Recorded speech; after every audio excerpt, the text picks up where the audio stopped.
Hello, it's me again. May nagko-comment kasi sa may ano ko guys, sa may YT ko na sa about sa ano ko sa may tutorial ko ng Ikaw ang Hiling. Gagawan ko daw siya ng strumming pattern. So medyo na-challenge ako. Yung tutorial ko kasi nung una is plucking pattern yun. So ngayon naman ituturo ko sa inyo yung pinakamadali na plucking pattern niya. So ito ginawa ko na lang din guys. Ituturo ko na lang din ulit sa inyo yung chords para ma-remind kayo kung ano yung chords ng Ikaw ang Hiling. Ayan si Sang. Okay, simulan na natin. Ito lang. C, G, A minor, E minor, F, C, F again, and then the last one is G. Doon lang umiikot yung song na yun. Yung chords kasi na yun, kinapa ko lang din yung chords niya. Kasi yun yung key na kayang abutin ng boses ko.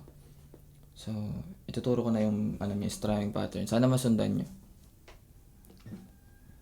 Down, down, up, down, up, down.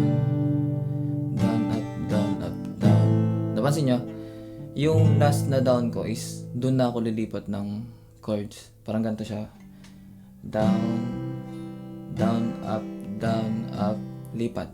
Down, down, up, down, down.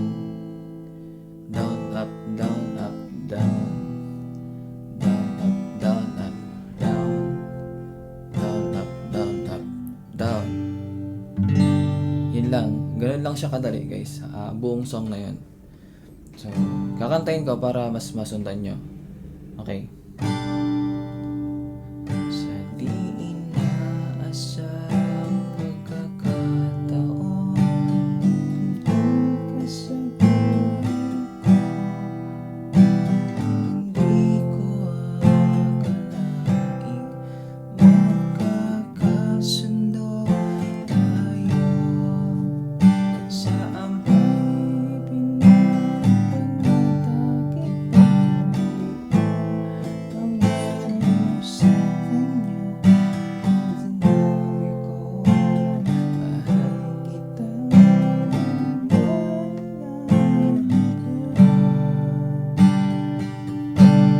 tapos bago kayo pumunta sa chorus, pwede nyo namang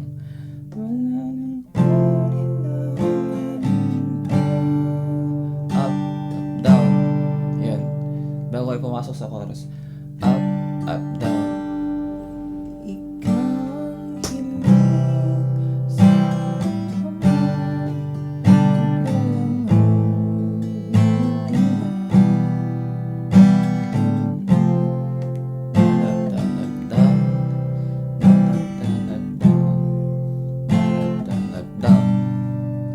Kuha. Ganun lang siya kadali guys. Yan na yung pinakamadaling strumming pattern na nakapa ko. Nababagay sa may song. So, yun lang. Sana nag-gets nyo. Yeah, bye. Pa-subscribe na rin sa YT ko. And pa-follow ako sa TikTok. And pa-follow na din ako sa Facebook ko. Bye-bye.